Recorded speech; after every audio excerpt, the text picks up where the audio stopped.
காலையில் இன்றைக்கி நேரமே எழுந்திரிச்சாச்சு. பால் நானே போய் வாங்கிட்டு வந்தாச்சு. நிறைய விதமான சட்னி அரைச்சிருப்போம். ஆனால் அந்த பஜ்ஜி மிளகாய் வச்சு அரைச்சிருக்கீங்களான்னு சொல்லுங்கள்.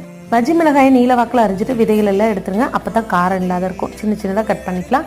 இப்போ வானலியில் கொஞ்சமாக எண்ணெய் விட்டுட்டு உளுத்தம்பருப்பு, கடலைப்பருப்பு ஒரு டேபிள் ஸ்பூன் ஆட் பண்ணி இதனோட நீல வாக்கில் அரிஞ்ச பெரிய வெங்காயம், ஒரு பச்சை மிளகாய் சேர்த்து நல்லா கலந்து விடுங்க. இதெல்லாம் வணங்கினதுக்கப்புறம் இதனோட நம்ம கட் பண்ணி வச்சுருக்கிற பஜ்ஜி மிளகாயை சேர்த்துடணும். பஜ்ஜி மிளகாயை சேர்த்து நல்லா வணக்கி விடுங்க. மிளகாய் நல்லா வணங்கி வர்றதுக்கு தேவையான அளவு உப்பு போட்டுக்கோங்க. இப்போ ஒரே ஒரு காஞ்ச மிளகாய், தேவையான அளவு புளி, ஒரு துண்டு இஞ்சி, கொஞ்சமாக கருவேப்பிலை சேர்த்துக்கோங்க. ஒரு அரை கப்பு தேங்காய் துருவல். சப்போஸ் உங்களுக்கு புதினா இல்லை கொத்தமல்லி வாசனை பிடிக்கும்னா அது கூட சேர்த்துக்கலாம். நல்லா வணங்கினதுக்கப்புறமா ஆற வச்சு மிக்சி ஜாரில் சேர்த்து சட்னியாக அரைச்சிட்டு வந்துடுங்க. மிளகாய் மட்டும் சுருண்டு வர வரைக்கும் வணக்கணுங்க. இப்போ மிக்சி ஜாரில் ஆட் பண்ணி நல்லா சட்னியாக அரைச்சிட்டு வந்துடுங்க. இதுக்கு ஒரு தாளிப்பு தாளிச்சிடலாம்.